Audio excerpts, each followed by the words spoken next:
Hello, everybody. Welcome. Tesla is down 1.8%.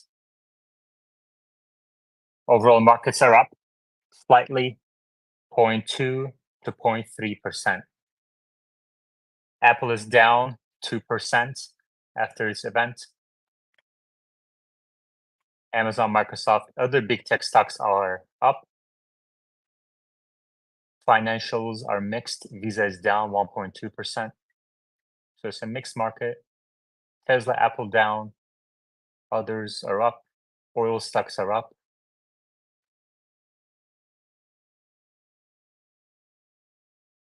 No economic releases today. This week is inflation week. On Wednesday, we get the CPI report. Tomorrow, we get small business optimism index, which has been signaling some weakness in the employment market. Wednesday, we get some CPI data. Thursday, PPI, and Wednesday also is FOMC rate decision. No change expected, but we know that the Fed gets a heads up during the week of decision if there is going to be a big number coming out around the Fed meetings. Powell has said before that the Fed gets about a day heads up because obviously they don't want to say something or do something that's directly contradictory of what the data that's coming out. So that kind of makes sense, I guess.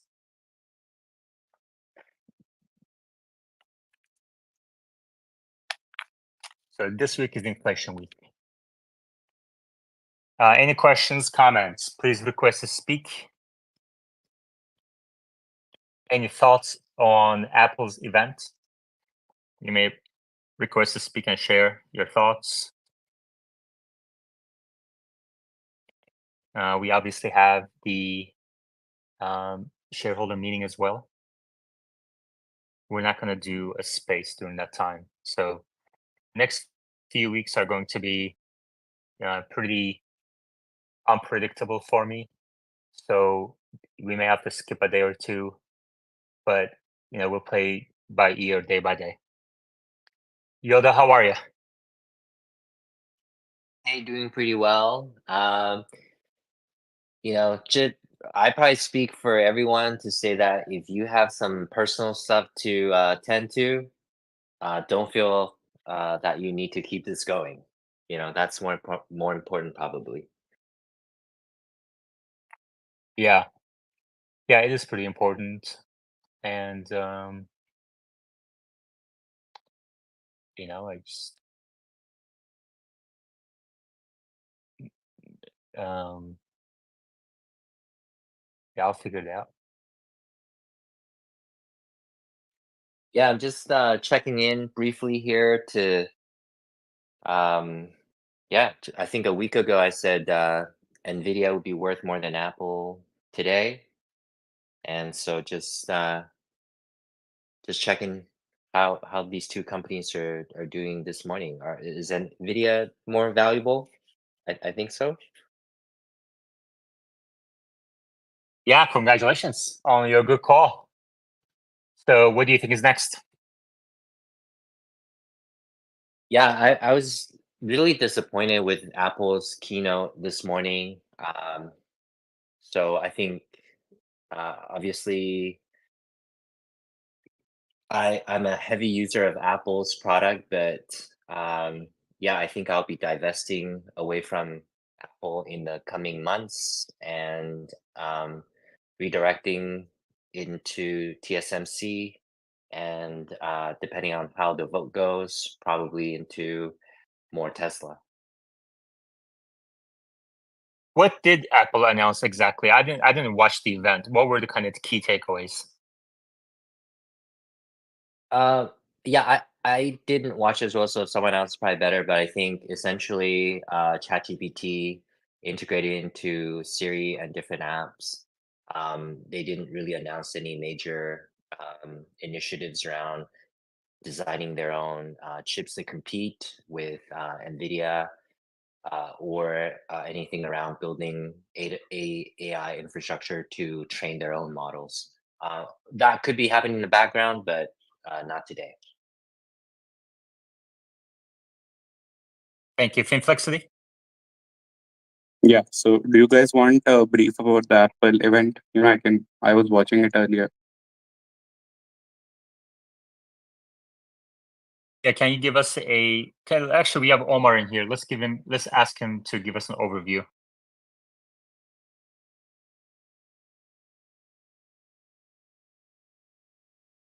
Omar, welcome. Hey, Would you be able to give us an overview of what Apple announced today? well, um, they announced major OS updates for all their devices, iPhone, iPad, Vision Pro, Mac, all that stuff with your typical minor iterative updates. They look nice. I'm excited for them. Kind of like how you're excited for a Tesla update, but nothing revolutionary. We're talking about, make your home screen a different color with the icons and, you know, rearrange them in any place you like, not just on the grid. So typical iterative improvements. Then at the end, they talked about their new Apple intelligence system. Essentially, they've trained their own AI models to run on the device. Their unique selling point here is okay, you've got all these large language models, but they don't know about you, they don't know about your data. So we're going to have this AI assistant that really knows about everything that's on your device, but that can do it in a very privacy friendly way. And everyone had thought they were going to be partnering with OpenAI. They did announce a partnership with OpenAI, but it was kind of interesting. It can call out to ChatGPT for certain requests, but it asks you, "Hey, do you want to, send this to ChatGPT?" And it kind of prompts you every time. So it seems like they are kind of training their own in-house AI models to use on their devices, but they recognize that there's something that ChatGPT is going to be able to do better, and they can sort of call out to that. I mean, it seems like a little bit of a clunky experience to have to say, okay, I can, ask ChatGPT that. Do you want me to do that? And then you push OK. But you are seeing, ChatGPT integrated into iOS and Mac OS and iPad OS and Vision OS for the first time. So if you had any doubt that the age of language models is here, these AI models are now being integrated into Windows, into Mac OS, into every major operating system essentially. And they did say that in the future they hope to integrate with other language models. So, Google Gemini or XAI Grok or something like that could potentially tie into those system level OS hooks and be able to answer some questions. So, we're really seeing the language model, or really these omni models, as they're sort of evolving into becoming a core part of a modern operating system. So, we're really seeing AI reimagine, how our operating systems work. And, y- you know, I wasn't, I wasn't wowed. It's maybe too little too late. We'll have to see. But, you know, I, they're really kind of playing catch up here, I think. They, should have had this feature out maybe a year ago, then they would have been kind of ahead of the game. But they're very much playing catch up to Microsoft and Google. And let's hope it actually works as well as they wanted to, because in the past they haven't had the best track record with services. They mentioned they started Siri 13 years ago. I mean, Siri was supposed to be what ChatGPT ultimately ended up becoming. So, interesting set of announcements. Kind of, what you have to do with such an AI focus these days. Everybody knew they were going to have some announcements related to AI. And it seems like some nice stuff, but nothing really groundbreaking. So let's see, how's the stock reacting after the presentation? Looks like it's down about 159 basis points. Complexity. Yeah. So there actually was, barely any mention of anything I would say important. They had hyped it up so much. The leak actually happened about everything that was going to happen, and compared to the announcement, the leak was much more, glorifying it as well. And they actually mentioned one other thing specifically, that they will be running Apple servers to run these AI models on, on the cloud, and they will be using Apple silicon specifically. So the chips will be used by Apple, and everything will be Apple for the AI processing in the cloud, and most will be edge case computing as well.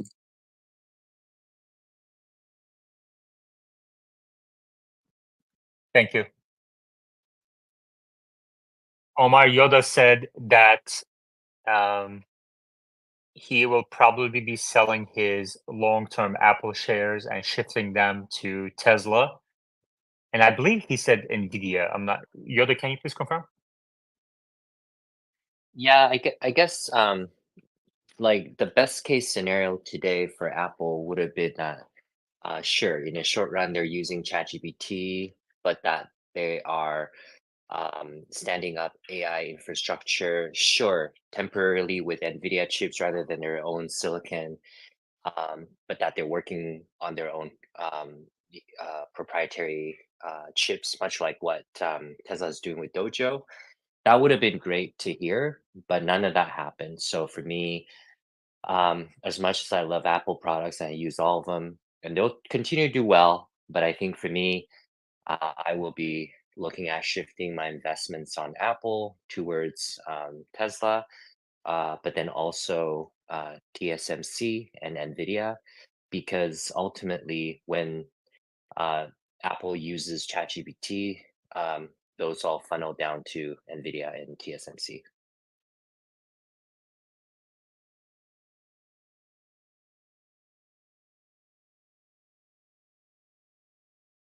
Omar, do you own any Apple, and what do you plan to do with them if you do? Yeah, I do own Apple. I plan to continue holding it. I think that I just don't sell companies usually, long-term positions ever ideally.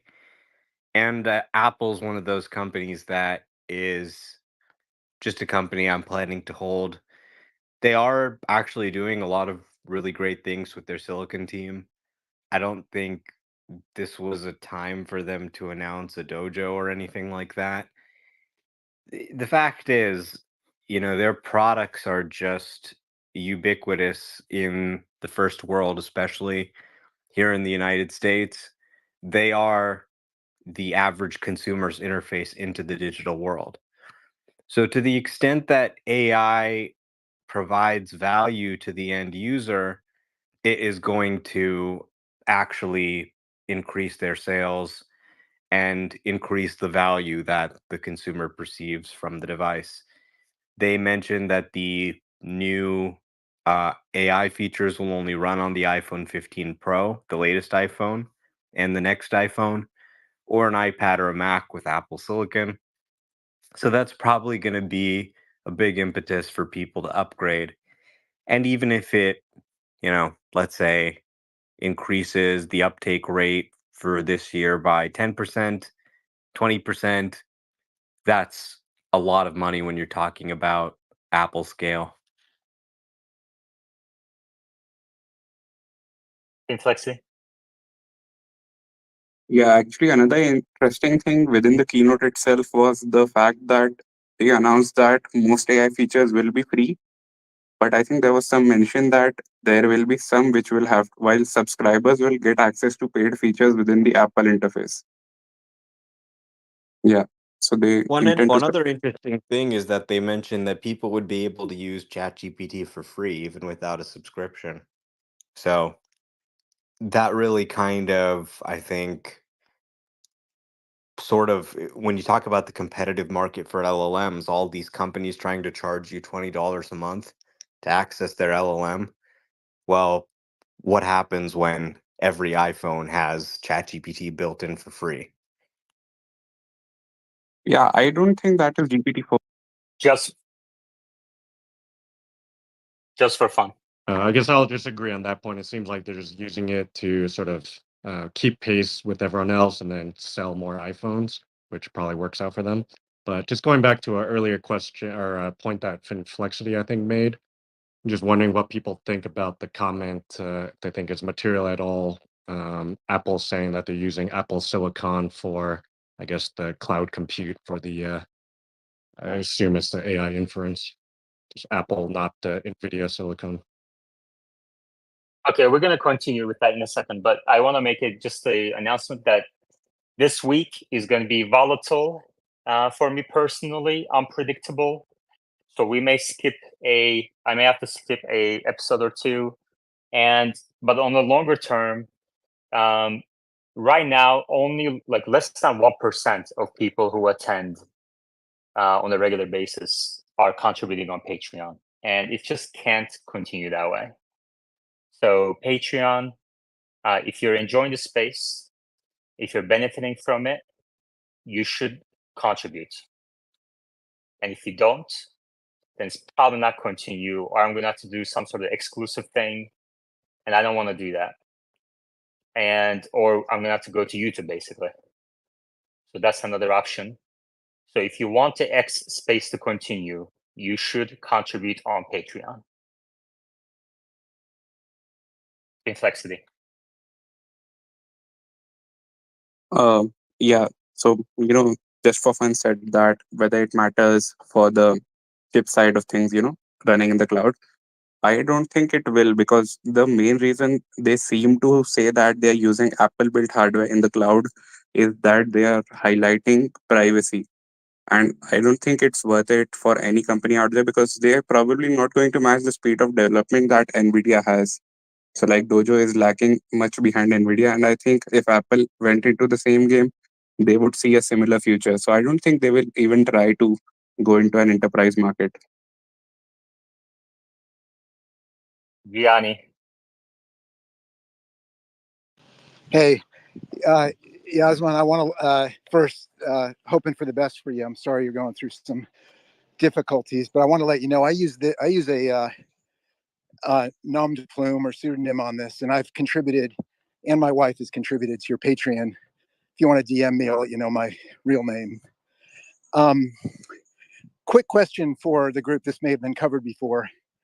Worst case scenario, if we end up mired in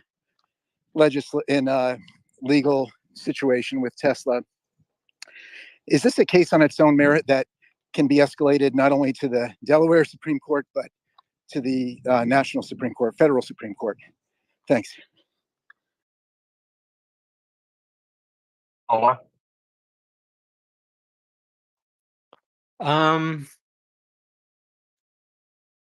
Yeah, I think it's Delaware Supreme Court, as Ken has said before. Yeah. Yeah, I don't think that you know, civil business litigation goes before the Supreme Court. Or it does, I don't know. I'm not the right person to ask. Okay. Just for fun, so you asked about Apple's own silicon being used to run their clouds. It is material, obviously, but because it saves costs that they don't have to, I guess, buy from NVIDIA, or maybe they do in conjunction. Who knows, right? But in terms of cost savings, that would be important, right?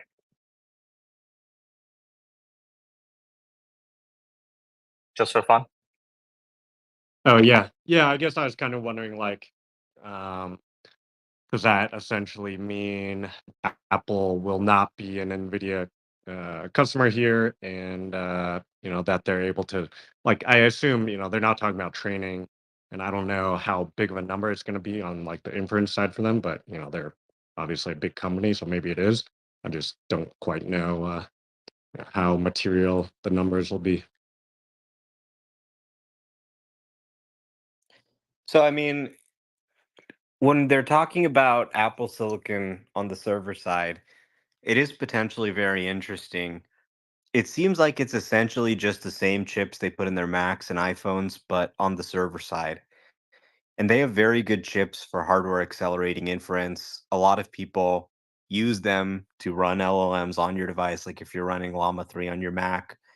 So, I mean, I think there potentially is a market for Apple Silicon on the data center side to other companies. I mean, it's not necessarily going to be a drop-in replacement, but it is pretty much a widely recognized inference accelerator. Now, of course, it's just that inference step and not everything you need for training that the NVIDIA card can do. But, as Elon pointed out recently, inference accelerators can actually be used in training. So, what is training? So training consists of a forward pass and a backwards pass, inference and back propagation. So, first you take the model and you inference it. That's called the forward pass. Then you take that and you compare it to the actual answer to calculate the error of the function compared to what it should have been. Then you use an optimization like gradient descent to minimize the loss. So you essentially take that error and back propagate it across the network, adjusting the weights along the way so that the loss is minimized, aka it returns the right result more often. And that is the training process. So Elon actually mentioned, look, yeah, we're using the NVIDIA for the backwards pass essentially, but the forward pass is handled by Tesla FSD computers. The same computers that run in the car, they've got about, I think, 20,000 of them in the data center, and they handle the forward pass and training. So Tesla is actually using their own chips in the AI training for the forward pass by accelerating inference. And even when they're training on NVIDIA, and others could probably do the same thing, right? Given that NVIDIA is expensive, you could potentially save money using Apple Silicon or something else to hardware accelerate the forward pass. And then you have less compute dedicated to inferencing the model as part of the training process, and it can focus on the back propagation step.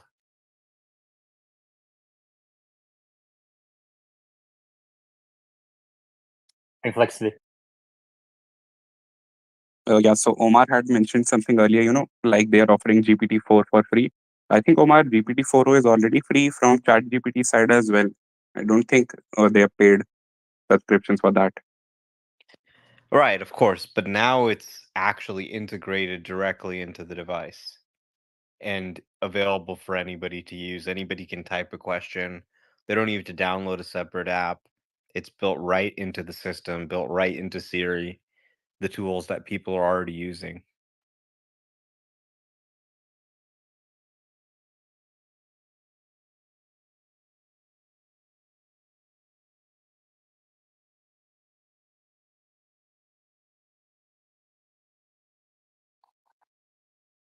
Complexity. Yeah, I think the most interesting part about this partnership between Apple and OpenAI is the fact that there may be a chance that Apple is not even paying any money to OpenAI and OpenAI is having to pay Apple to get users. But I don't think that's likely. I think both companies are going to end up making a loss on this. You know,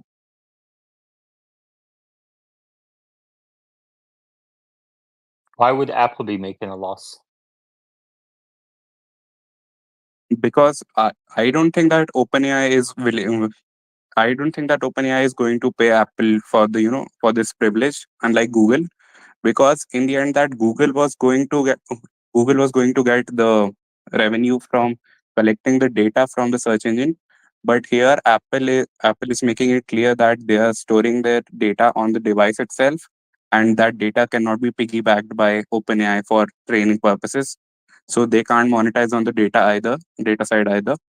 And I think the bigger point here is that given the curve of adoption for priced subscription models, so like GPT-4 subscription is already very low, very minute amount of people are using it, less than a million, I think.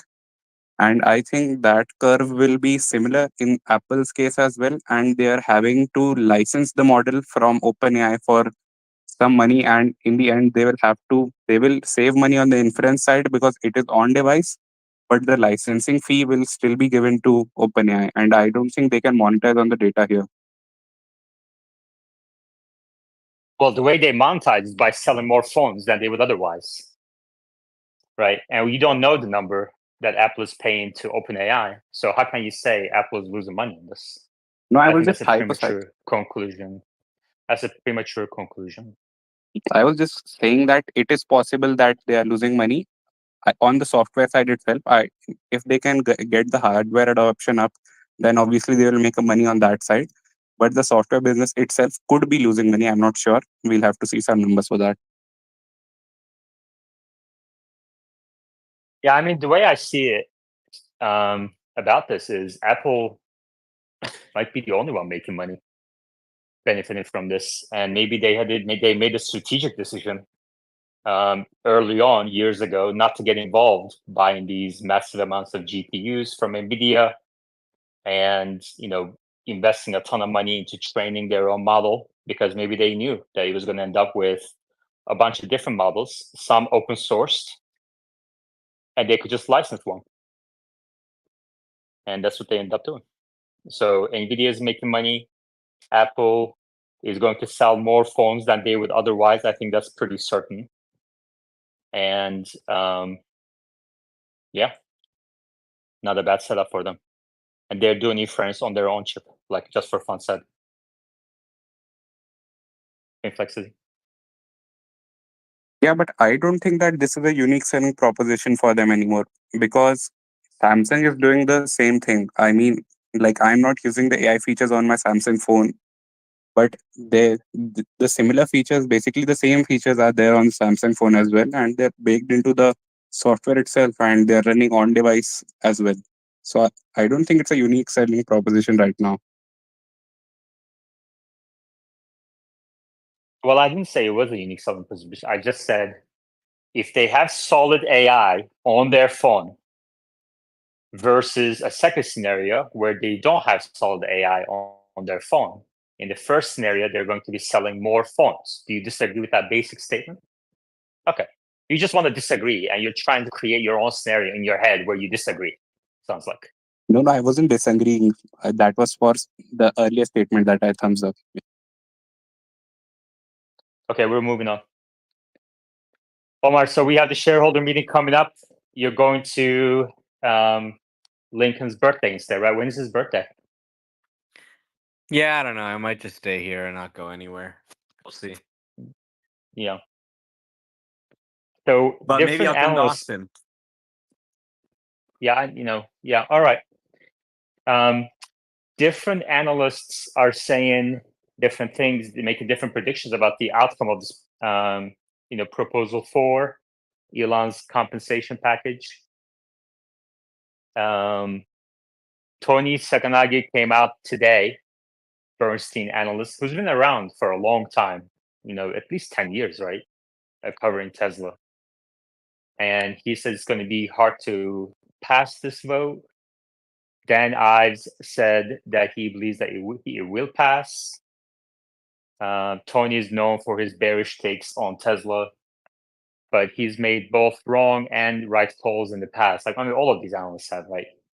Dan Ives is known for his optimism around these big tech companies, generally speaking, especially Tesla. I think Morgan Stanley put out my understanding is that Morgan Stanley put out a survey of their clients. And do you know the details around that survey, Omar?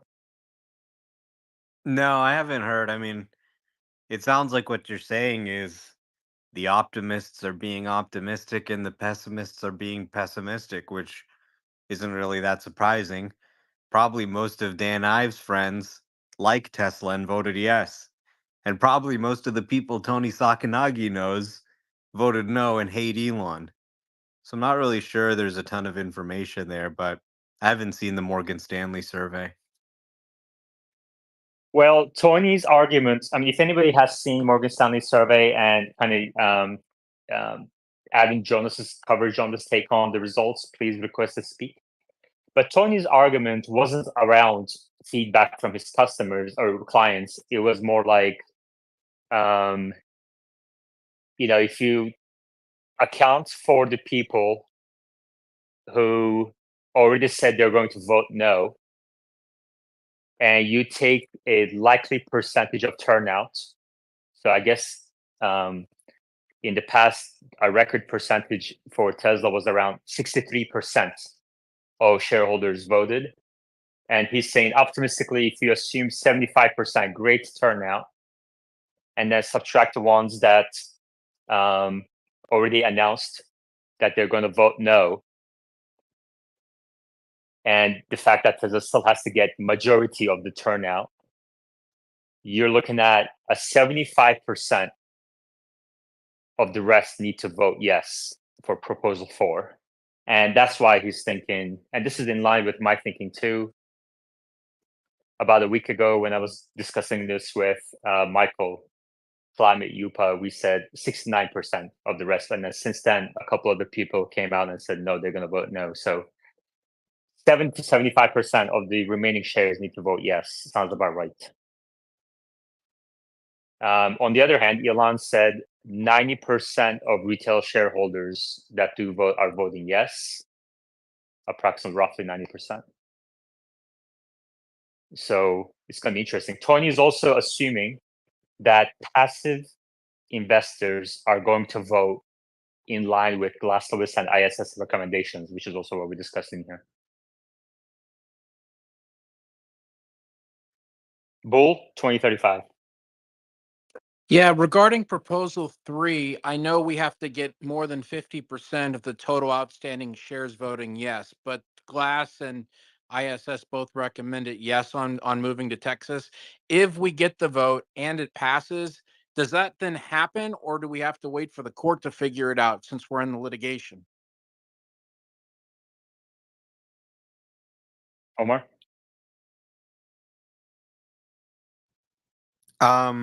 Do we have to wait for the court to figure it out? Yeah.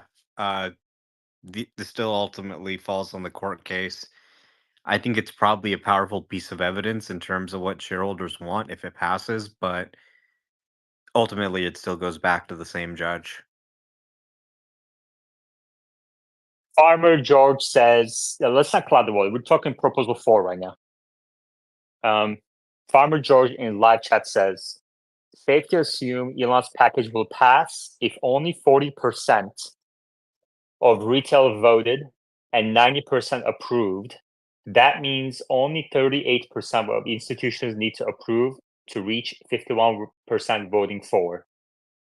This assumes all institutions vote. Okay. Team Flexity? Yeah, so you were talking about the Morgan Stanley survey. I don't think it was about how they voted, it was about the impact on the stock price. I was reading about it, and I'll just read it out. The survey results suggest that the shareholder decision about Musk's compensation could be a pivotal moment for Tesla stock. Respondents showed a clear expectation that approval would have a positive effect, while non-approval would have a negative reaction.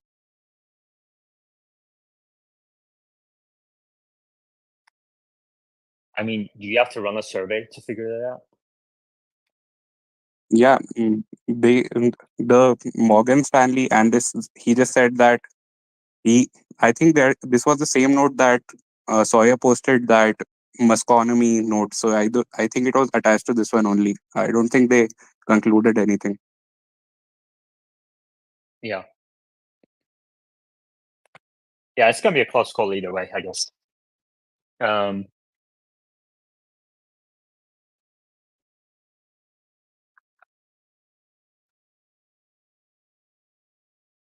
Yeah, I don't know if we're going to get a huge reaction, because the fact is this is not a non-binding vote. There are other things at play here. Like some people say it's not going to change anything with the court process. I don't know how that's true, because this actually strengthens your appeal, obviously, if it passes. So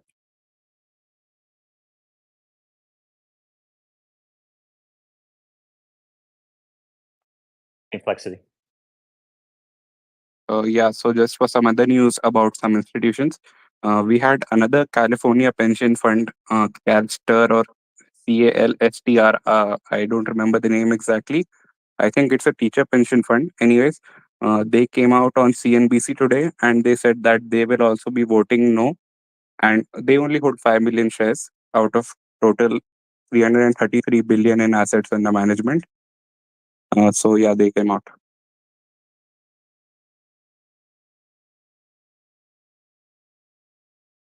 All right. I want to say thank you to Kendall, Clovis, Wes Hicks, Damien, Sean, Grant Day for joining Patreon. Like I said earlier in this space, Patreon has to grow for this space to continue. Without the patrons, there's no way this space would be possible. So if you're enjoying the space, if you're benefiting from it, please chip in through the link at the top of your screens.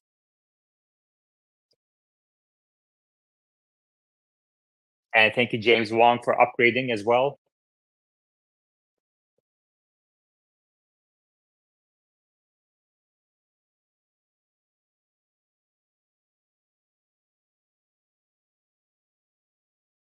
I mean, yeah, when I look at who's predicting what, I think the people who know the company better are predicting that it will pass.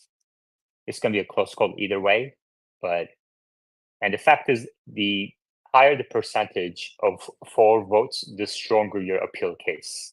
So that might explain why Tesla is going all out, trying to get the retail vote out. It's more about the turnout from retail voters. That's going to drive it, obviously. Bailey Gifford came out today and said they're going to vote for.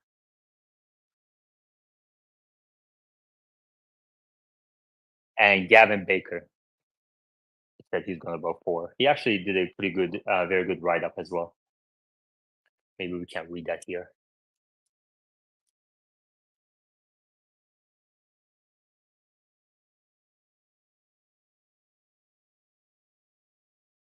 Let me find this real quick.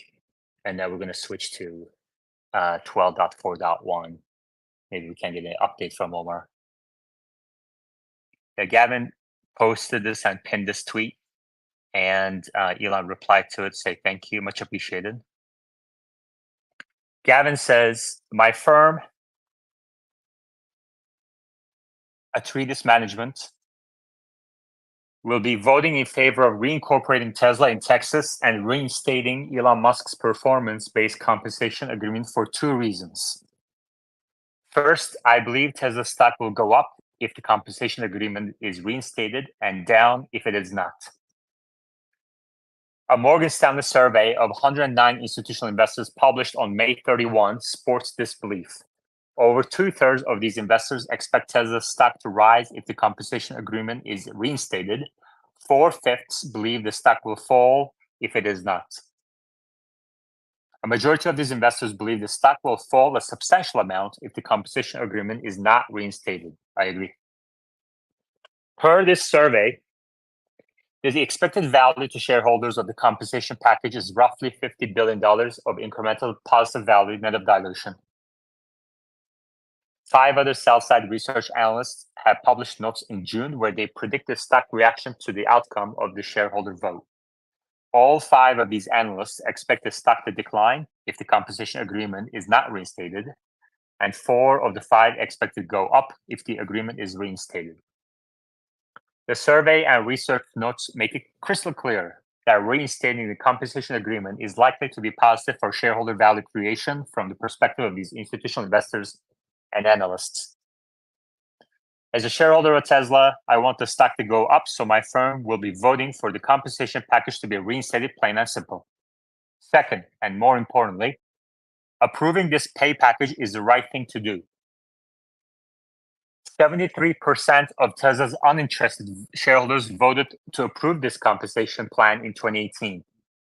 The stock had to increase in value more than 10 times for Elon Musk to get full payout. The New York Times wrote in January 2018 that many experts would contend achieving all of the plan's milestones is laughably impossible, and that as executive compensation plans go, Tesla is about as friendly to shareholders as they come. Elon Musk met the milestones and fulfilled his side of the bargain. This created over $500 billion in value for shareholders. There is no dispute over these facts.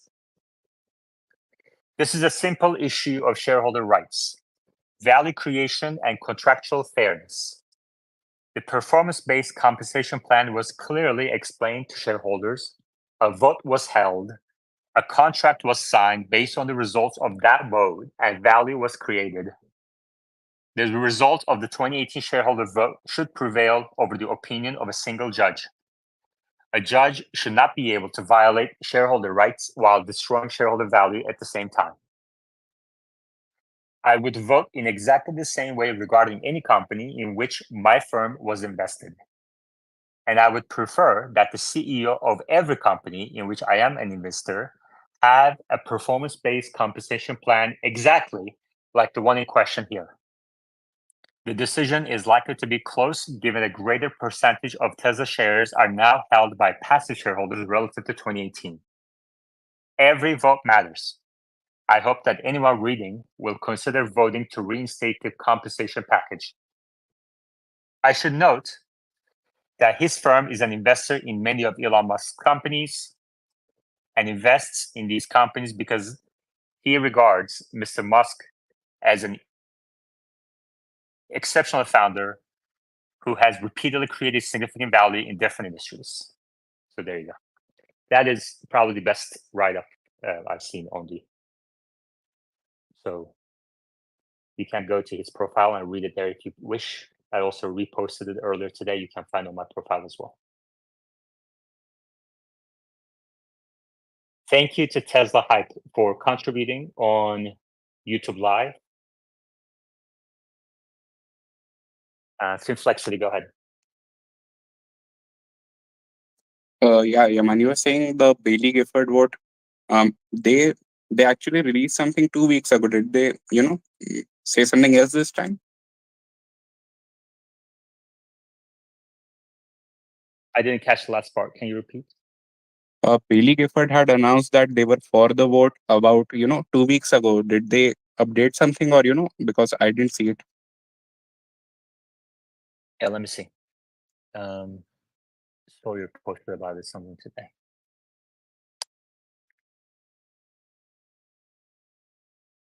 Sawyer says one of Tesla's longest standing shareholders, Bailey Gifford, who owns 0.56% of the stock, $3.1 billion worth, will vote for the reinstatement of Elon Musk's 2018 comp package, according to Bloomberg.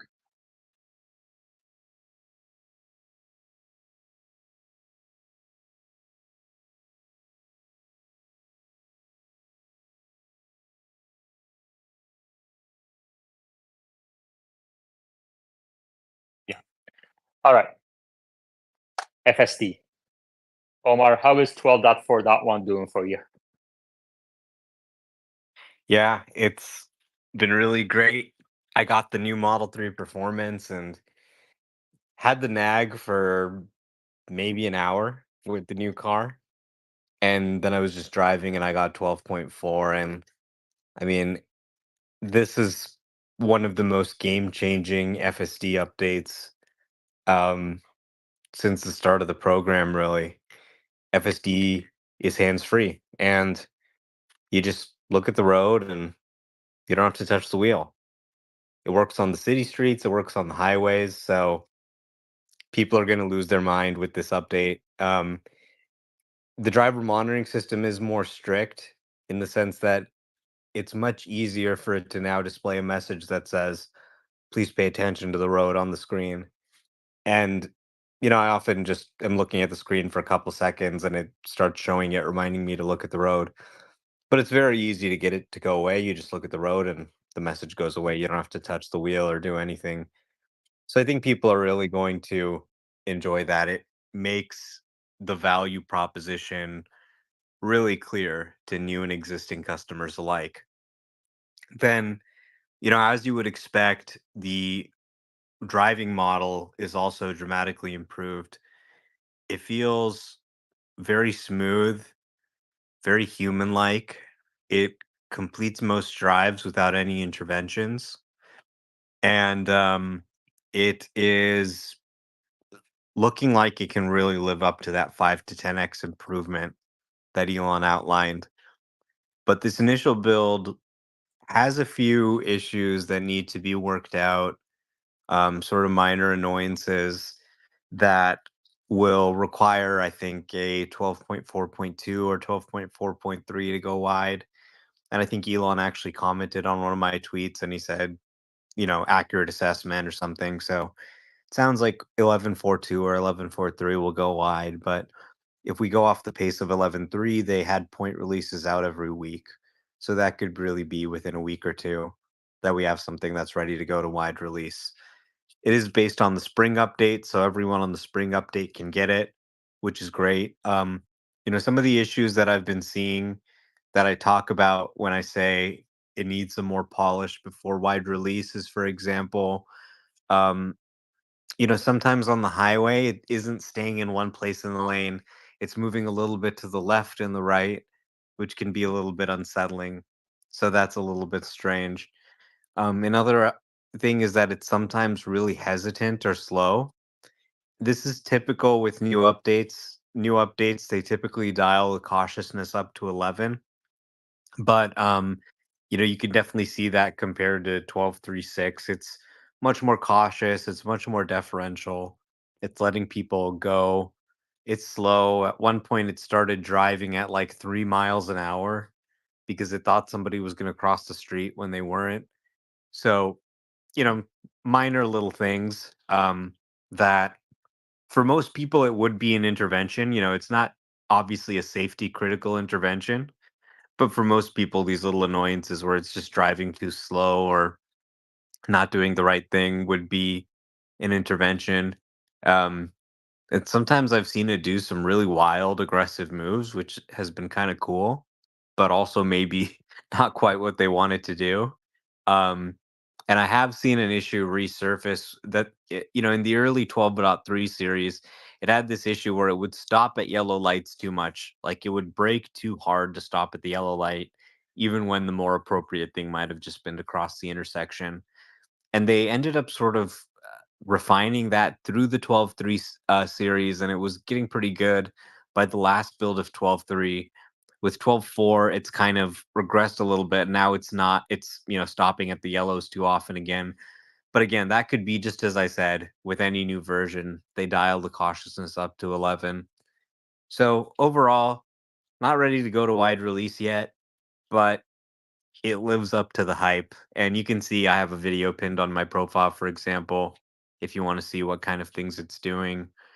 It is the nag free experience. It's hands free FSD for the first time. And I think you're absolutely going to love it. It changes the experience of FSD completely to just be sitting there with your hands on your lap doing nothing as opposed to having to touch the wheel. It sounds like a small thing, but it really is a big difference. And the driving model, I mean, it is interesting as they do sort of a full retraining, right? This is kind of like completely recreating FSD with a new set of clips and functionality. It it seems like they're, you know, really kind of struggling a little bit in terms of when they do these full model retrainings.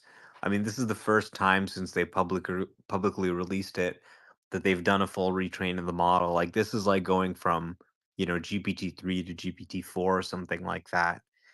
And you can tell there's a lot more challenges in doing a full retrain of the model compared to these weekly updates we got, where I think they were just fine tuning the model based on some of the latest data they were seeing. So maybe there's some learning they need to do there to make the process smoother, help them get out these major updates that require a full retrain quicker. But right now, it's looking like it's going to live up to the hype as it gets out to everybody in wide release.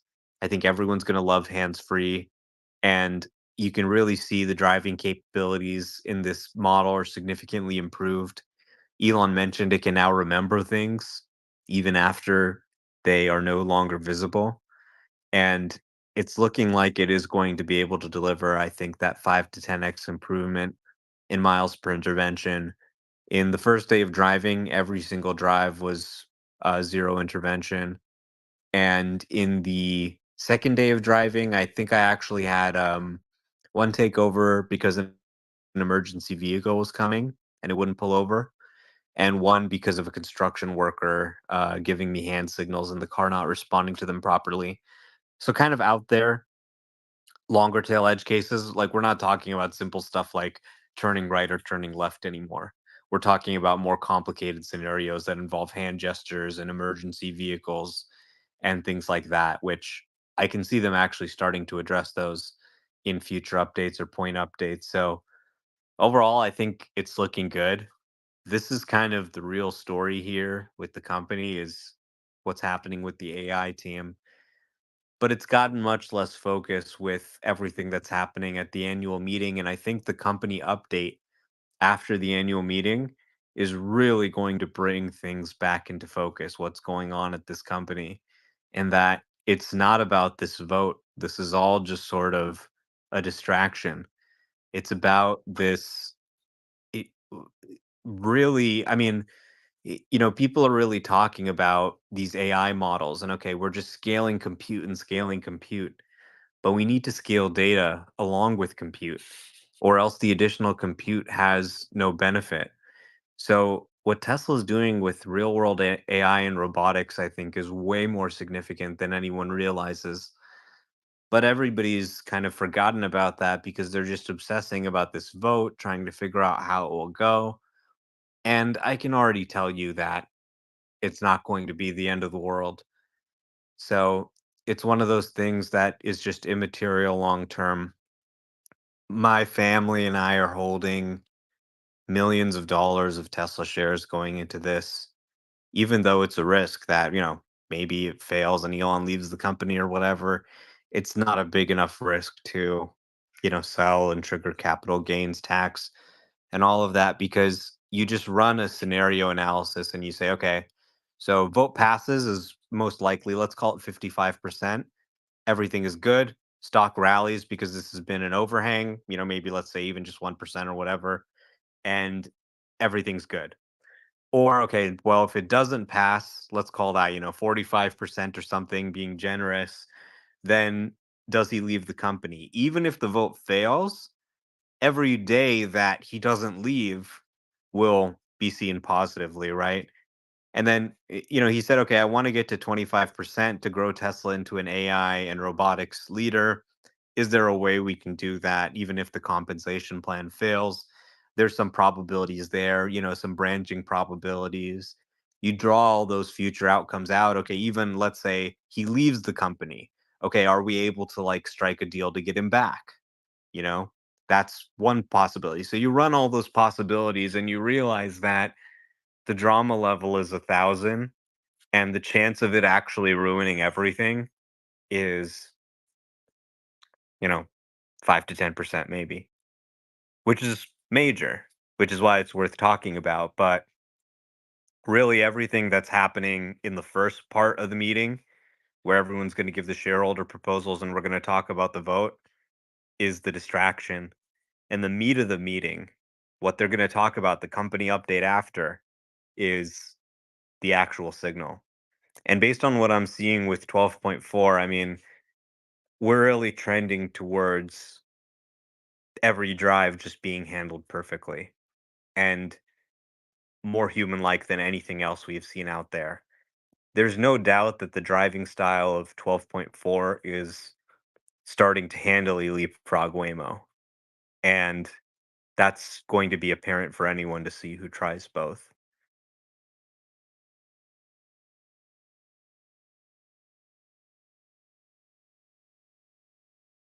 Thank you. Thanks for the overview. Do we have any indication of when 12.4.2 is going to roll out? The I would 12.4.1 expect it to happen at the annual meeting Oh, really? or the day after. Yeah. Yeah, I mean, he's probably going to say, he's going to get a lot of questions about FSD, about 8.8. We're going to get some cool hints about 8.8. Like, they always drop a few little crumbs. So there's going to be some fun stuff to discuss after that meeting. And hopefully not just a vote. Yeah. Yeah, exactly. It can only be good to get it behind us, right? Even if it's a no, at least then we know the cloud of uncertainty is gone. Like everybody's losing their shit about this. And the bears are saying, well, I don't think it's really having that much of an effect. Don't think it's going to rally. But people are really losing their minds over this issue. So having it in the past, maybe people will actually be talking about the game-changing products they're developing because I mean, I got this Model 3 Performance. It came with FSD pre-installed, hands-free self-driving. This is a game-changing product. But everybody's talking about procedural votes. Yeah, there's no question that this stock, the potential of this vote going the wrong way, and the small chance of Elon leaving as a result, is holding the stock. I mean, there's no question about that. If there's anybody out there who thinks that the stock would go up if Elon leaves, is just out of their mind. They don't know the company. They don't know the investor base.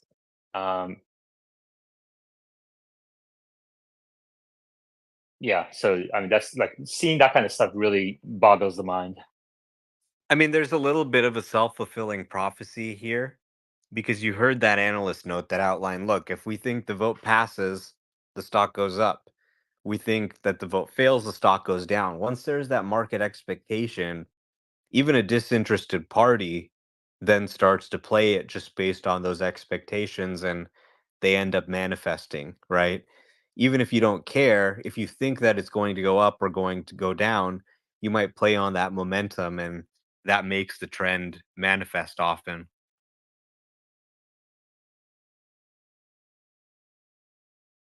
Yeah. I've also seen mixed takes on whether Proposal 3, Tesla's move to Texas, is more likely or less likely to pass. What do you think? I think it's less likely to pass just because getting 50% to show up is very challenging. You typically don't see that kind of participation in these votes. Now, of course, this isn't a usual vote. I expect there to probably be record turnout, but my base expectation is that Elon's comp passes narrowly. The redomestication to Texas probably is a yes overall, but fails to get enough votes to um, actually ratify the move. So that is to say, a majority of the shares vote yes, but 50% plus of the shares don't vote.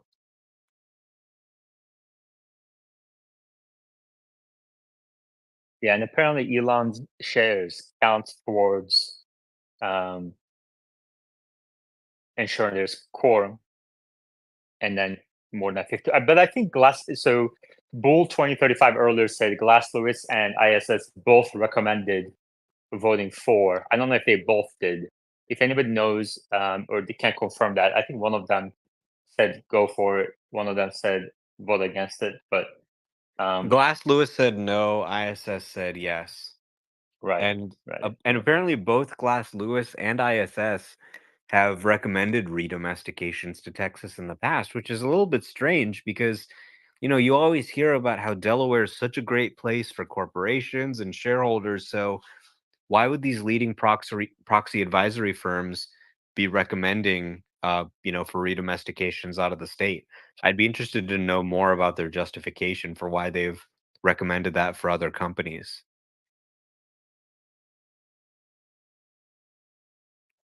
Yeah, if anybody has read the reports from either Glass Lewis or ISS, please request a speech.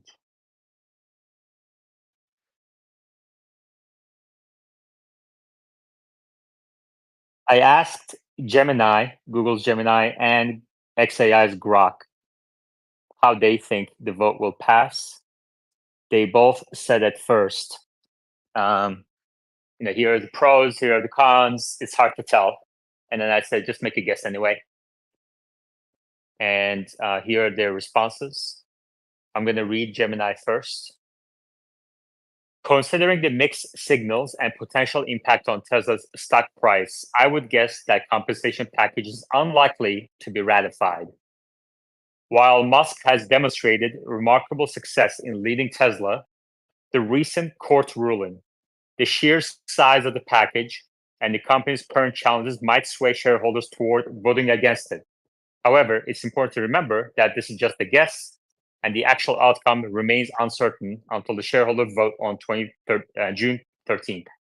Now, the Grok's response. I asked the same exact question. Grok said, it's hard to say. And I said, make a guess anyway. And here's how Grok responded. Well. It looks like we've got ourselves a crystal ball situation. Based on the information provided, it seems that the stars are aligning in favor of Elon Musk's compensation package being ratified, with the majority of retail investors voting in favor and the backing of influential figures like Ron Barron. It's looking like a slam dunk for our favorite tech titan. But hey, don't take my word for it. The shareholders will have the final say, and anything can happen in the wild world of corporate governance. So grab your popcorn and wait for the results with bated breath. That means, by the way, we have a coffee bet. The first coffee bet between Google's Gemini and XAI's Grok. So I'm going to post their responses with a coffee bet. I'm assuming they agree to this coffee bet. I don't know if I can enforce the You payment should on ask coffee. them if they agree to the coffee bet. Yeah, I should. I mean, I wonder But- if Grok is just worried that Musk might pull the plug if Grok votes no against the plan. Yeah. Let's see. Elon's comp will be ratified. Yes is Grok. This is so funny. Someone recommended this in the replies, so I appreciate whoever it was. And then let's find. Does Gemini have a X account? Oh, there is. All right. So this is in a reply to the space, and you can see. Wait, is this the Gemini? Gemini? No, that is not. Hold on, I need to do it again. Does Gemini have an X account?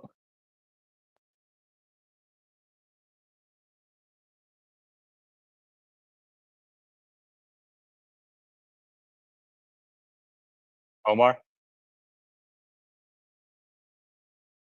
Sorry, I was answering a call from my DoorDash delivery driver. Oh, okay. What was the question?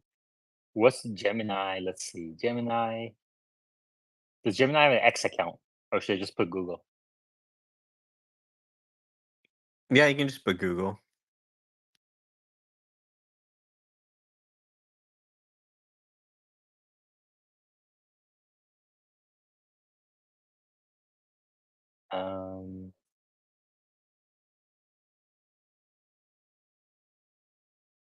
Yeah, Gemini doesn't have an X account. That's messed up.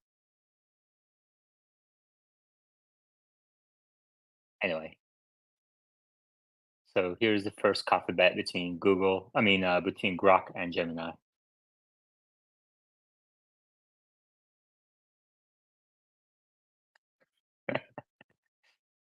ChatGPT. So Michael in the reply says, Michael, come up to speaker board. Michael in the reply says, ChatGPT says likely no for Elon's comp. So it's 2-on-1.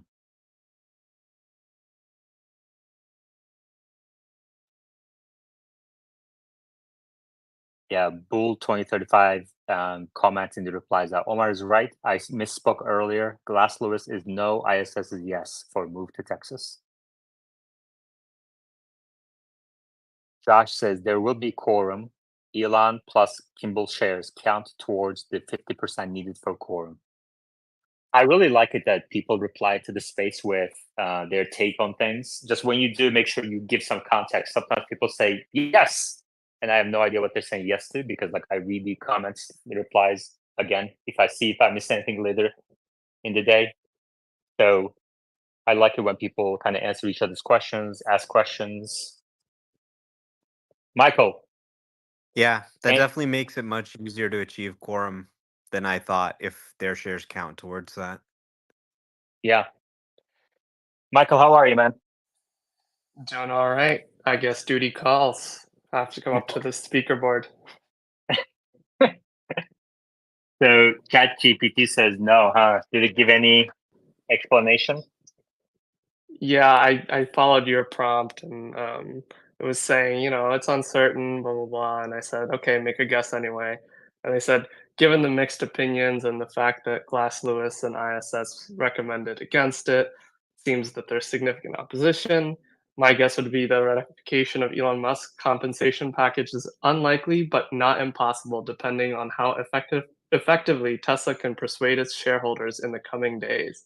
So it also knew that Tesla was really trying hard to get the vote out. So that's interesting. The other thing we can do is kind of ask each one of them and give them a list of the top investors and kind of like top 20 investors and have them predict what each one will vote. And then compare the results, because I think they have to announce how they voted, right, at the end of the day. Yeah, so apparently I didn't know this actually.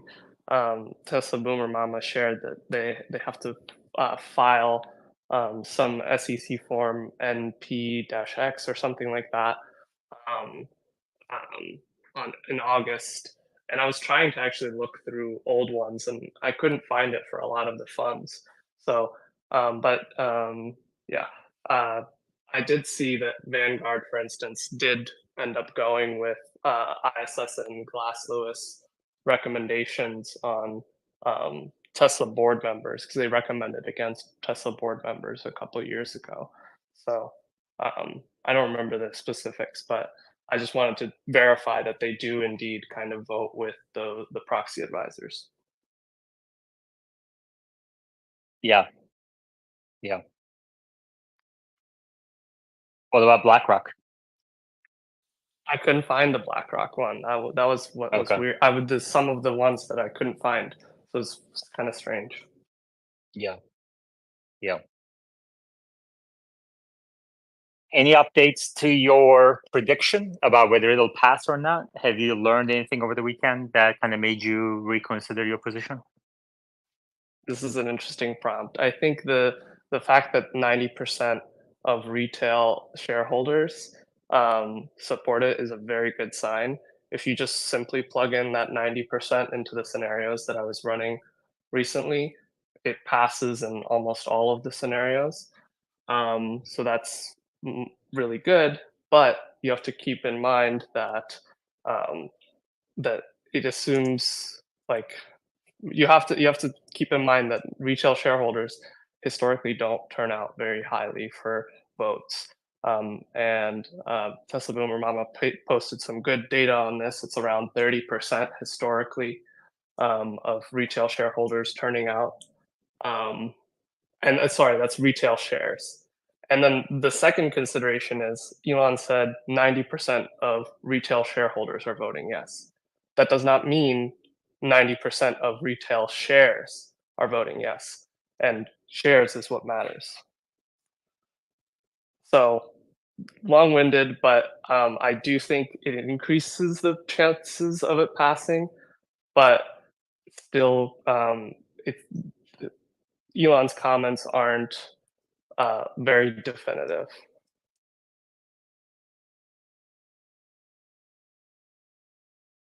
Yeah. My immediate thought was, what else do you know? Is it going to pass or not? Like, where are you getting this information from? I mean, I imagine maybe they're getting some information from the accounting firm or something, but it does make you wonder what information they know about how people have been voting. Yeah.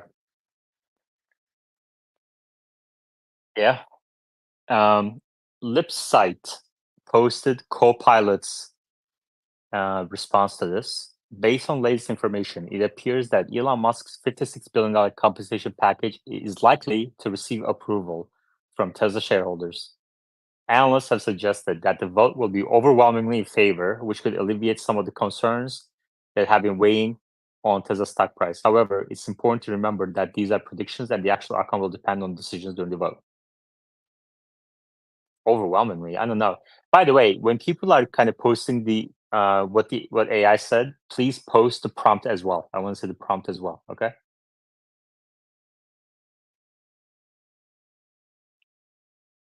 What 6?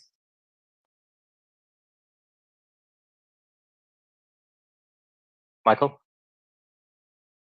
Yeah, I just wanted to add that I also think that the Texas redomestication vote is actually more likely to pass than the compensation plan. And that's simply because while, yes, it is a high bar to clear for the majority of shares, not shares that are voting, but majority of shares need to vote for, Elon's shares do count for that what do you call it, bracket or whatever, that target. So and then institutionals own 43% of all shares. Elon owns 13%. Institutionals usually turn out at 90%.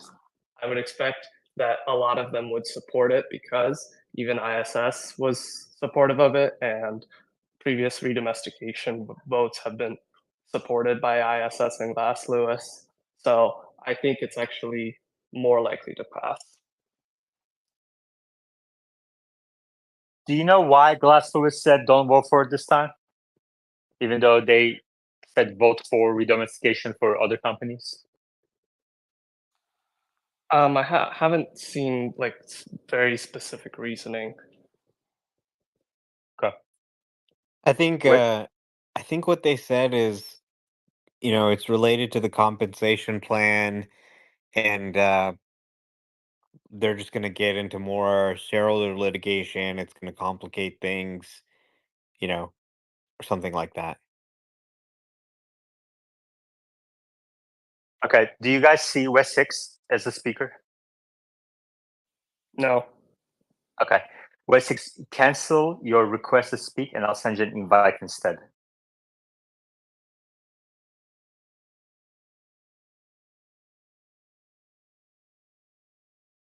If anybody has any questions, comments, additional information, you may request to speak and join us on the speaker board. Omar gave us a good update on 12.4.1. We'll probably get a lot of information on FSD at this shareholder event. I mean, he's going to get a lot of questions on FSD. And if the proposal 4 passes, then he's probably not going to get any questions on that. I mean, that's kind of like it at that point. But if he fails, then he's going to get a lot of questions about, are you going to stay? Yeah. It'll definitely pop up in the Q&A section, whoever's first to the mic. Imagine people running to the mic after that. Yeah. Brandon. Since we all can't stop talking about Elon's package, I figure I'll ask another question. I believe in 2018, 83% of outstanding shares voted voted in the vote, not for the compensation package, which is voted in general. Do we think it's going to be around that much or more or less? Like, is it possible that only 50% of outstanding shares vote or even less than that? Because we don't know how many retail shareholders voted, just that 90% of the ones that did voted yes.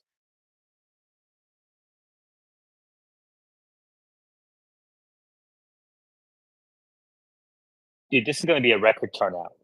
I think it's probably going to be a record for any company ever in stock market history, not just Tesla. The amount of effort that Tesla put into getting the vote out is, I've never seen anything like it. Very important topic.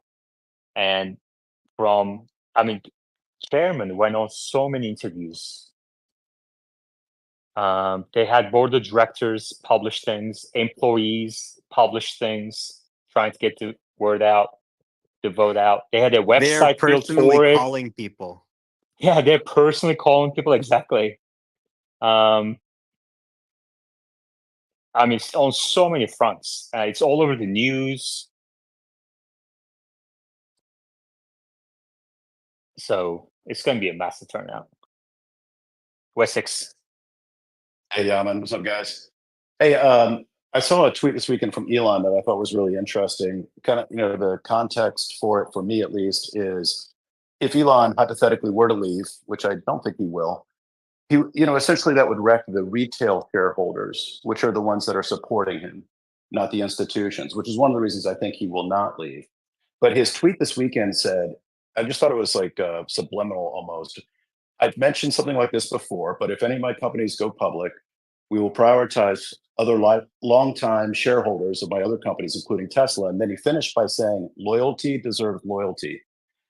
I think that might be a subtle way just to tell us that he's not going anywhere. And if it's not, at least felt good.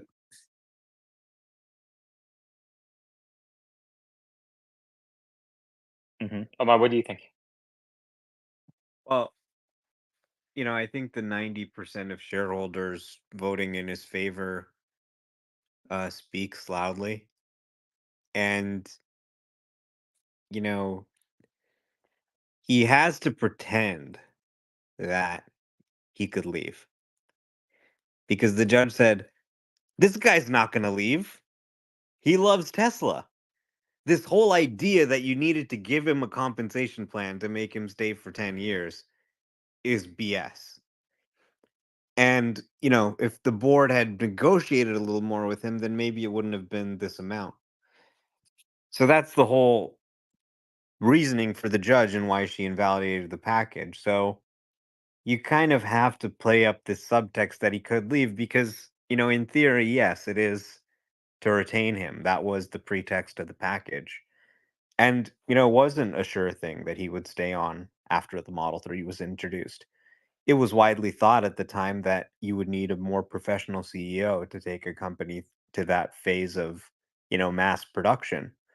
But he stayed, and it ended up being very good for the company. They're now an AI and robotics leader instead of just a leading clean energy company. And that has made a huge difference. Look at how the other EV companies are doing. The fact that, he's really taken this forward as a tech company, I think has been pivotal in the value creation we've seen as shareholders. So, yeah. What were we talking about again?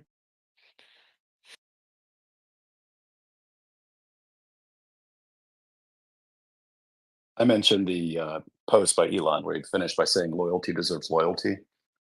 Oh, yeah. I was just saying he needs to make it seem like he could leave, but he doesn't want to leave. It's challenging for him financially to leave, even if the vote is no. And he also does feel loyalty to Tesla's customers and Tesla's shareholders.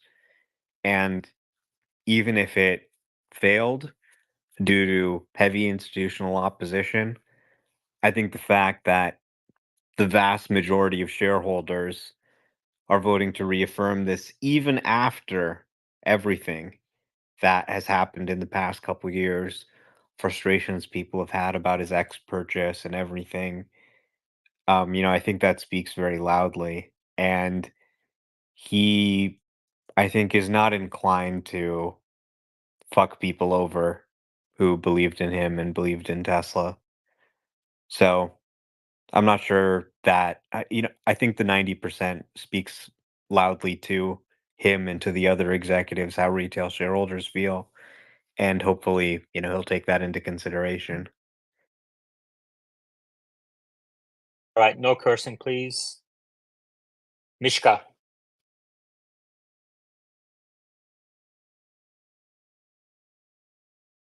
Mishka, you may unmute yourself and go ahead. Hello. So sorry. I've been having some troubles with getting my mic to work. I wanted to ask a question in regards to the compensation package. I don't know if this has been asked so far or not. Hopefully not. Um, Yeah, when people come up to speaker board, just get to your question. We don't need pretext.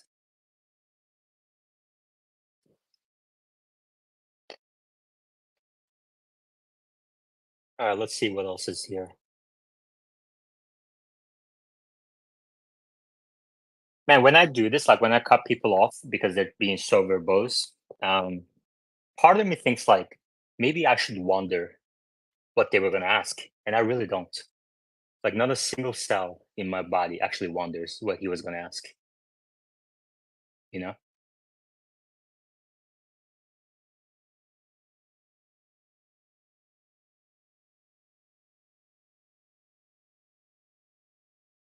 Michael.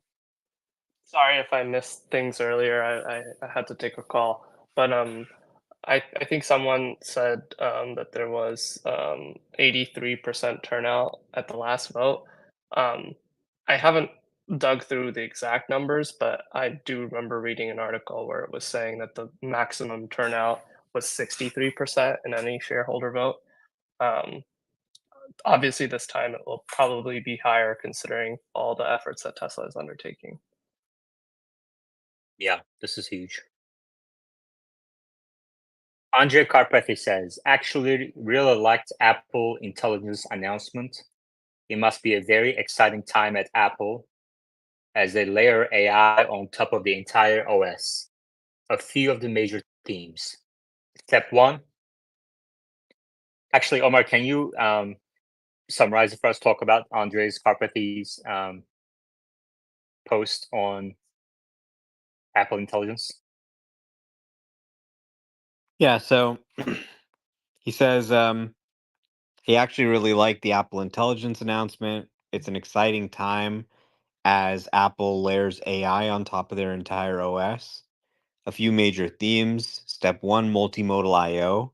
Enable text, audio, image, video capability, both read and write. These are native human APIs, so to speak. So these models can actually see what's on the screen. They can help you use your device. They can take in essentially the device's screen as input, in addition to audio and text. Step two, agentic. Allow all parts of the OS and apps to interoperate via function calling. Kernel process LLM that can schedule and coordinate work across them, giving user queries.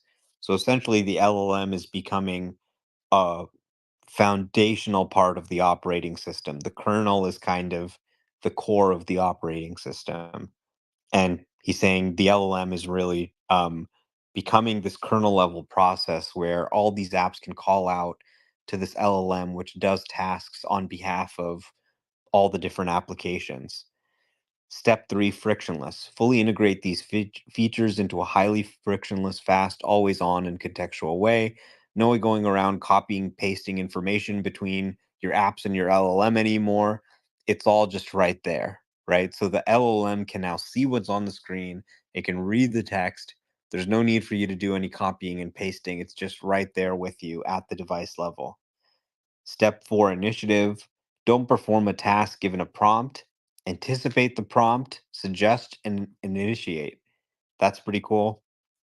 Delegation hierarchy.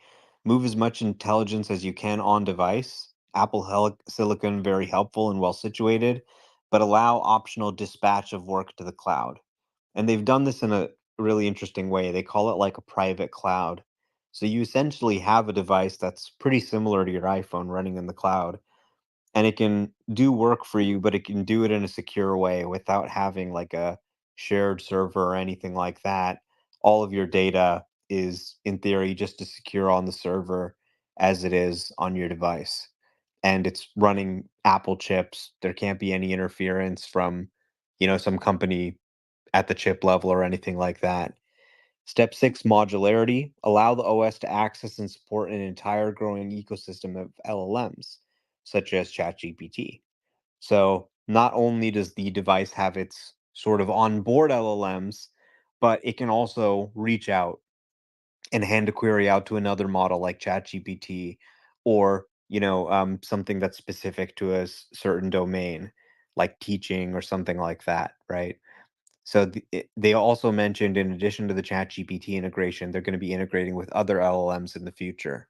So it's really opening up this AI model as a foundational part of the OS, and something that the Apple AI models can talk to these other AI models and can say, okay, let's send your request out to ChatGPT or to Grok or anything else. And then, of course, privacy is a major focus. They're saying, look, you want your AI agent to know about you. You want it to have access to the stuff on your device, your text messages, your photos, your apps. You want it to have everything on your phone, but you don't want to give access to your phone to Google or to OpenAI. So, this is our unique selling point. It's privacy. So, no surprise, this is how they're coming into it. Everybody predicted this is the sort of marketing angle they would take. But, they may have something there. They own the user's data, right? And that is everything. The data is everything. You can have a very powerful model, but if you don't have access to the data, you're not going to be able to handle a request about, for example, hey, what's the traffic to that place where my mom said we need to go get brunch, right? So overall, I think obviously Karpathy is somebody who has really been promoting the use of AI for many, many years, since the beginning of his career. So I think it's very exciting and gratifying for people like him to see these deep learning models, these large language models, really become a foundational part of the operating system. And it really seems like we're entering an era where the very, computer interfaces we use every day are reinvented with these LLMs. So, yeah, I think it's definitely it's really kind of the culmination of the work he's done his entire career. What we're seeing happening in the tech industry today.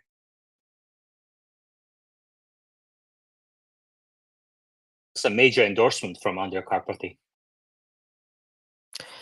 Yeah, I mean, he's an Apple fan. I think he's an LLM fan.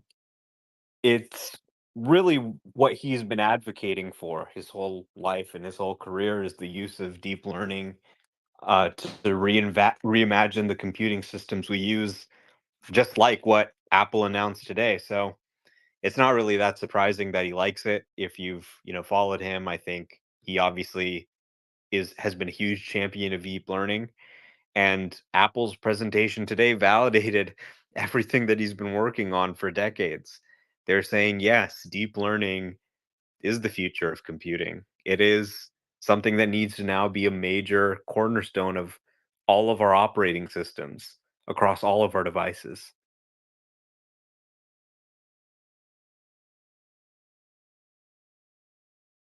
All right, great.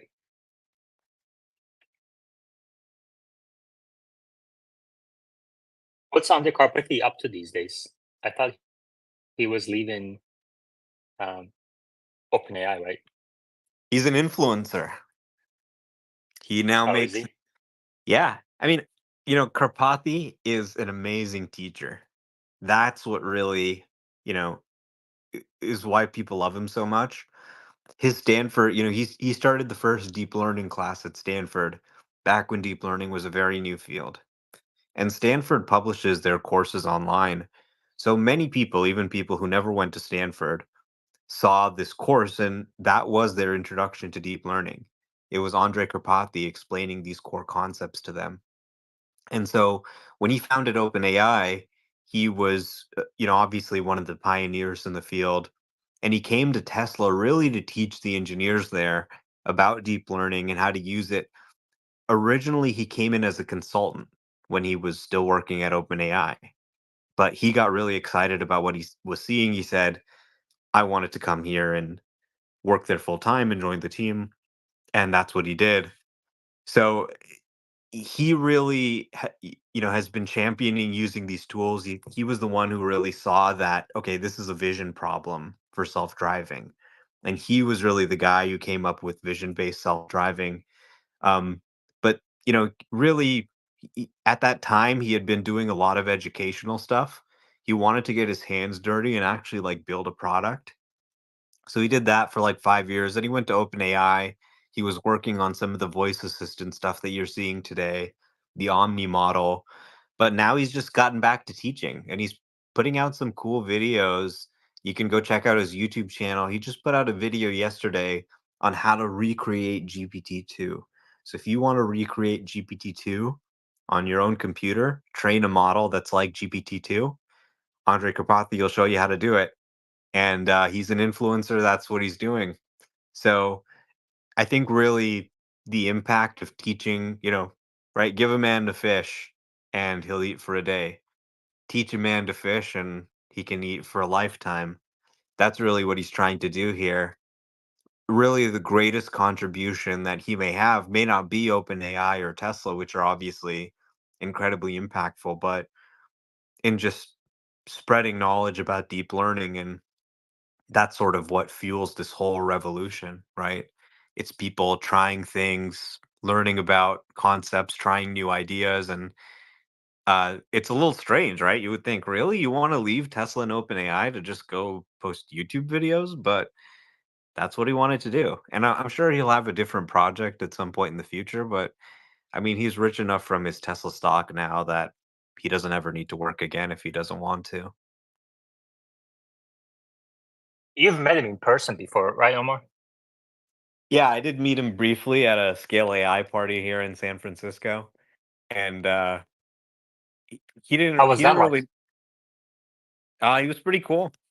You know, just like you'd expect, and he was like, "Oh yeah, I've seen your videos," but he yeah he was a judge at this hackathon. So all these different people were sort of hacking together little LLM projects, and Karpathy was one of the judges, and the winning product was actually something where they replaced the entire server backend with an LLM. So rather than like writing a server backend, or rather than having an LLM generate code for a server backend, the server backend was an LLM. And the prompt said, okay, you are a server backend, you're for a to-do list app. Like, I'm going to give you to do, so add them into the JSON payload and then like render out what the current payload is. And it was just able to essentially serve as a server backend without any code. So that's what won the competition. And yeah, Scale AI is an interesting company.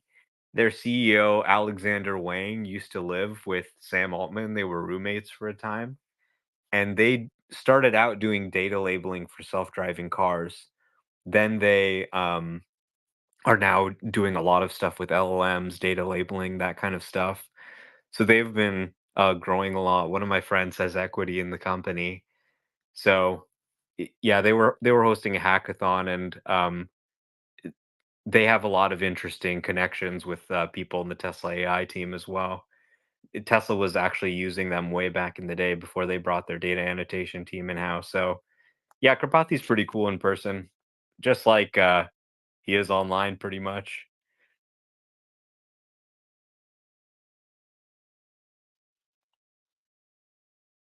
Do you think he would ever get back to Tesla? I mean, he was very positive on FSD when, right after he left Tesla, he joined Lex Friedman. And in an interview, it sounded like he was very positive that Tesla had the system in place to kind of get there. His work is done, and I don't think that's necessarily what he wants to do. He did mention on Lex that I don't want to be a manager, right? That's not really my position, and that's what it became as the team got bigger. So I think obviously you just look at the updates the team has put out since he left, and it's really a testament to the strength of the team that he created, that he instilled that competence in the team so strongly that they were able to put out their best updates ever. And I don't think anyone would dispute that since he left, right? Massive, massive leaps forward. So I don't necessarily see him returning. I think he's obviously a friend of the company.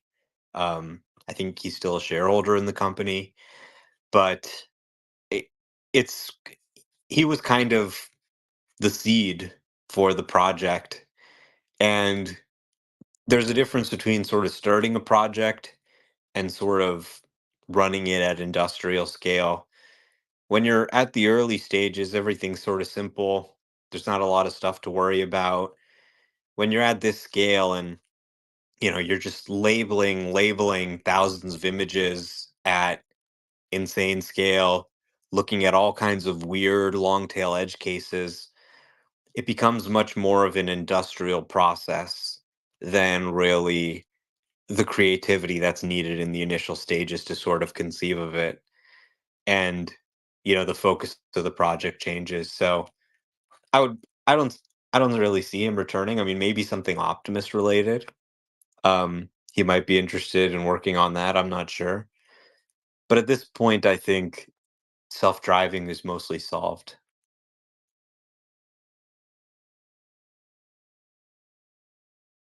We have a question in the replies for you. Habib asks, how do you think Apple will handle ChatGPT having data cutoff date in the sense of having access to the current events information? I don't think that's really their problem. If they determine that a request is best handled by ChatGPT, they'll just say, "Should I ask ChatGPT to do that?" And then you can just click use ChatGPT and it'll just pass your request to ChatGPT. If it has a knowledge cutoff or whatever, ChatGPT can tell you that. But, it is the ultimate ChatGPT wrapper. Like, we have a joke in the tech industry about ChatGPT wrappers. We say most of these startups that are founded are really just thin wrappers around the ChatGPT API. They don't do much. They just take something, they give it to ChatGPT, and they give you the answer. And there really isn't that much core technology there. Well, this is the ultimate ChatGPT wrapper where Siri is now just taking your request and letting you pass it to ChatGPT. And it's pretty simple. Whatever the limitations of ChatGPT are, that's not really their problem. They just pass the request and they let Sam Altman handle it. Okay. Elon has a post about OpenAI and OS that came out 5 minutes ago. Elon Musk says, if Apple integrates OpenAI at the OS level, then Apple devices will be banned at my companies. That is an unacceptable security violation. And then he says, and visitors will have to check their Apple devices at the door where they will be stored in a Faraday cage.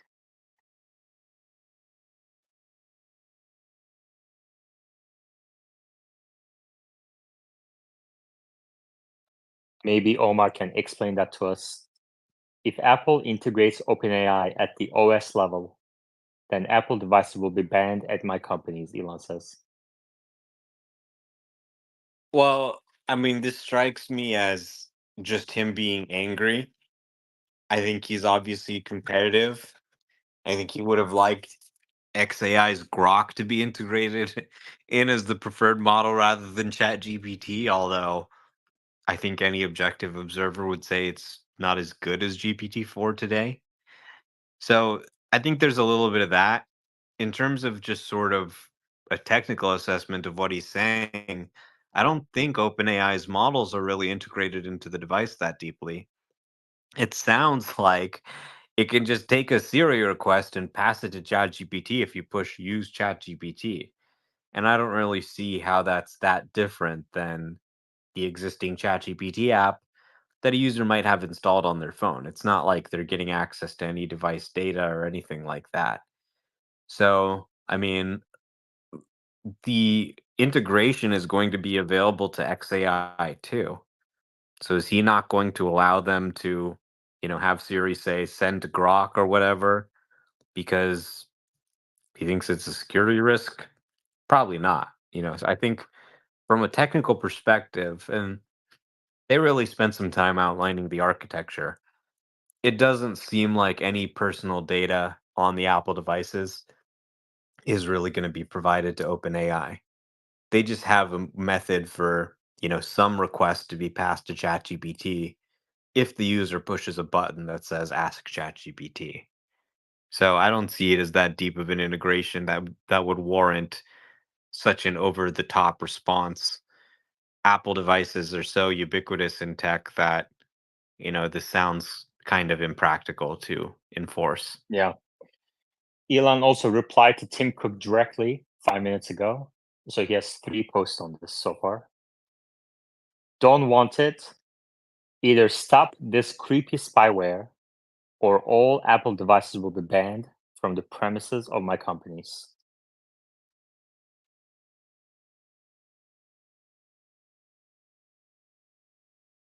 And he also replied to, hold on, let me just accept random real quick. Elon also replied to an account called Goat, G-A-U-T, okay, who said, Steve Jobs would have fired the entire team.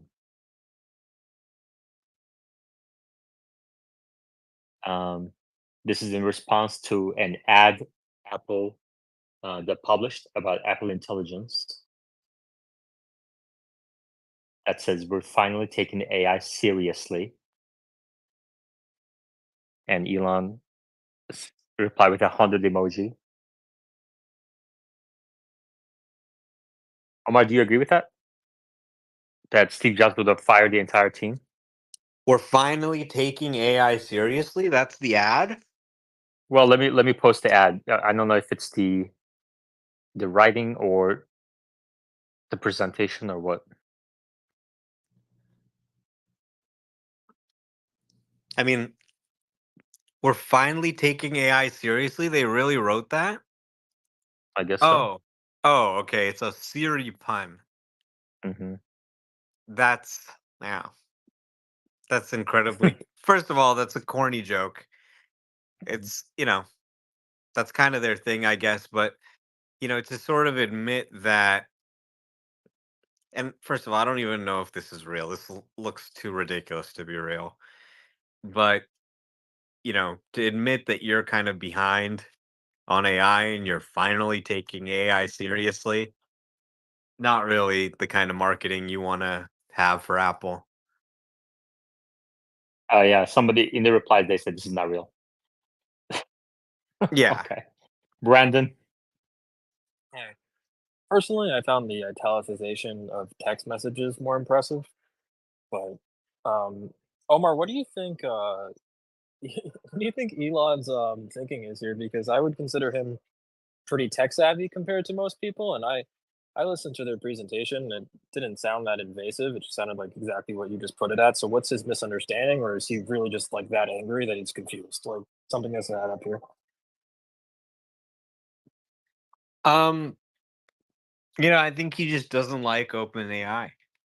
And he is upset that they're being integrated into Apple devices. I mean, I think it's a very sort of shallow integration.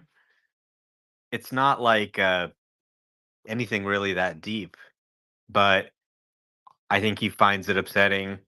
He's trying to cause a stir. He's trying to make people raise their eyebrows at this.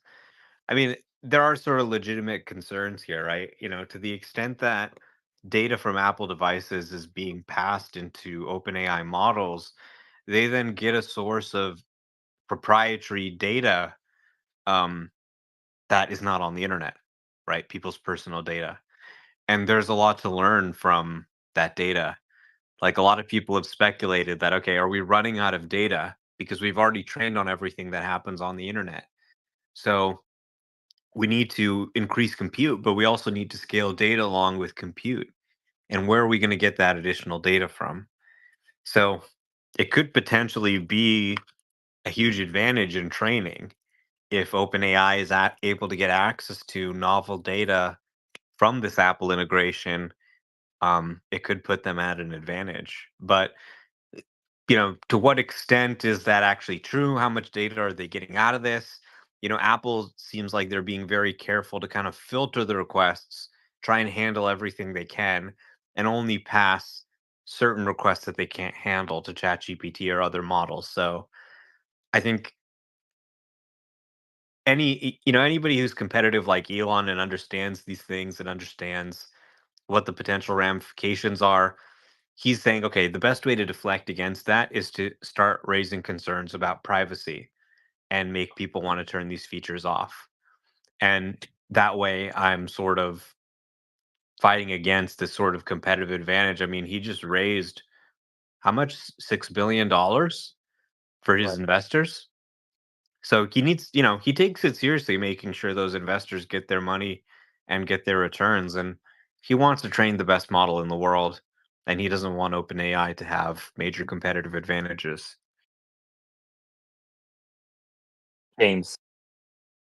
I just wanted to add, there was also a slight, they just mentioned at the very end of the ChatGPT section that in the future, other models will also be available. So I think it sounds like they're building it in a way where in the future, they will be able to plug in their own model, but also other people will be able to probably use some kind of API they're going to release in the future, or like maybe, Grok wants to, if they build Grok as a model that's available on Apple, or one of the many other AI models out there, you'll be able to just choose your model, and it won't just be ChatGPT.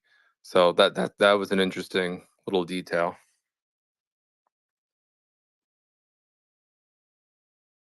Thank you.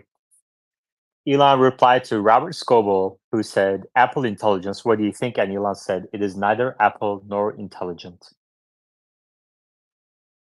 Elon's replied to Mike Benz and said, if Apple actually integrates Walk Nanny AI spyware into their OS, we might need to do a Grok phone with Grok integrated. Wow. That's the first time we've ever heard of Elon saying that they might do a phone. Grok phone. A Grok phone. It sounds like he's just Your very phone's just cracking skeptical. shitty jokes at you. Yeah. Yeah, exactly.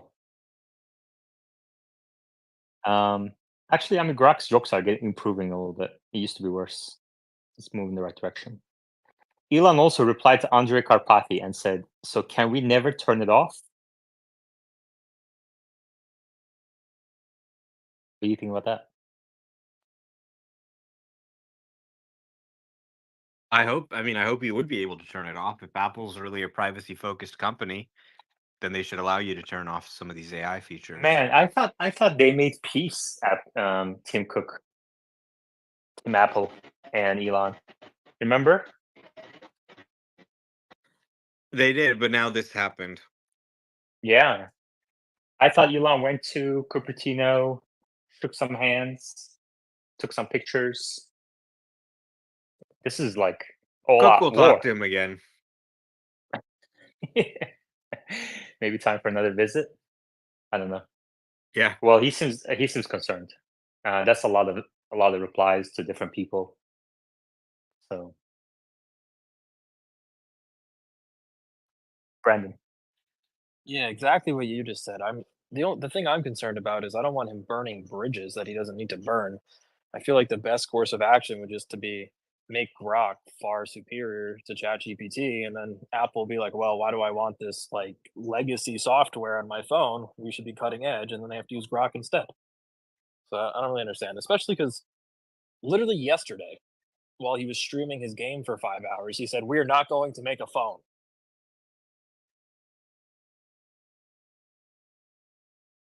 He said Well, Tesla's not going to make a phone. Right. Things change, right? Things change, obviously. This is new information.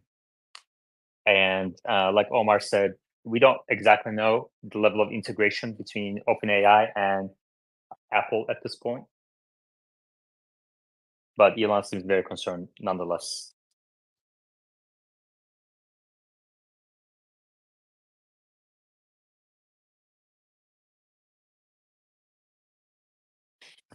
Omar, has there been any shift in which AI you use daily? I use ChatGPT. I sometimes ask Grok for stuff related to content on X, but it's mostly still ChatGPT. Grok hasn't released their vision features yet. ChatGPT I find to be the most capable. So that's still what I'm using. As much as I love Elon, I won't be switching to the Grok phone if he comes out with it. But maybe I'll buy one to test out. But I have a hard time imagining how they are going to make a better phone than Apple and pull people out of that ecosystem. Although, it would be pretty trivial to just take an Android phone and have some Chinese OEM produce it and slap Android on it and call it a Grok phone. Throw some Yeah, Grok on the home screen. yeah. When I first moved to Austin about 3 years ago, I went to a Tiesto concert. And this guy, the show was about like 9 o'clock or something.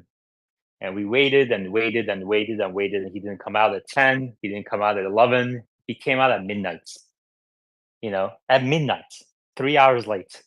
And the show was great. I highly recommend people go to Tiesto concert. And here's our Tiesto wannabe.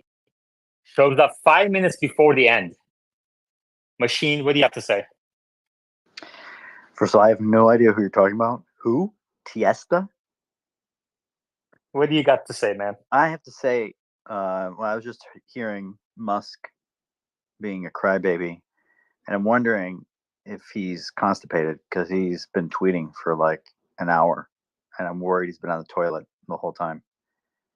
What I wanted to say though was, I think I just lost my train of thought. This is terrible. This is why I've been coming on. Okay, good. My brain's rotting. Perfect, because we have other things to talk about while you try to get your mind together. We have 5 minutes left. The after party from now on will be live streamed both on Patreon and X subscriptions. Now, my subscription amount is, for the reasons I described before, at the highest level. So I don't expect anyone to subscribe to it. So the best way to join the after party is through Patreon, the link to which is at the top of our screens. In the after party, we summarize what we talked about here for about 10 minutes. And now we also discuss macroeconomic data next 10 minutes, and then take questions in the live chat. So that's an unlisted YouTube link only for patrons. The link to which is at the top of our screens. Machine. I would just say, if Musk is just upset, I hope he calms down. Because if you think about working at a Musk company like Tesla, if he really banned Apple devices from inside the facilities, most of the employees would not have phones. Do you really think these people are going to go buy Samsung phones because Musk told them to? Like, this is just going to ruin employee morale for such a stupid issue. I mean, I think it's stupid, but I could be wrong. Okay. It could legitimately be a security risk. All right, thank you. Yeah, come back sooner next time. All right. Elon also replied and said, it's patently absurd that Apple isn't smart enough to make their own AI, yet is somehow capable of ensuring that OpenAI will protect your security and privacy. Man, he's going all out. Apple has no clue what's Apple actually going on once they hand over the data to OpenAI. They're selling you down the river. Wow. Go ahead, Omar. Yeah, I mean, my understanding was that Apple actually trained their own models, and that they're only sending some requests out to ChatGPT. So it could be that he's just sort of not realizing that the OpenAI integration isn't as deep as he thinks. It's not providing sort of the core models, as I understand it. Those are trained by Apple themselves, and that it only releases data to ChatGPT when the user explicitly clicks OK every time to send that specific request over. Interesting. Thank you, Omar, for joining, man. This is great. I mean, without you, this space is not even half the value. So I appreciate your presence here, answering all these questions and providing your expertise real time as news come up. And if you're on YouTube Live, it looks like we have record participation on YouTube Live today. You can sign up for my YouTube channel at Value Analyst 1 on YouTube as well, so the same alias. And looks like when people chip in with super stickers and super chats, that expands the participation, that pushes it out to other people. And if you're following on YouTube, please subscribe to the channel. That also gets the word out. All right, we're gonna go to Patreon. The link to which is in the reply to this space. You can join Patreon for the after party. It's about a 20-30 minute summary of the space, and we talk some macro. And then we're going to continue tomorrow. Thank you very much, everybody, and take care.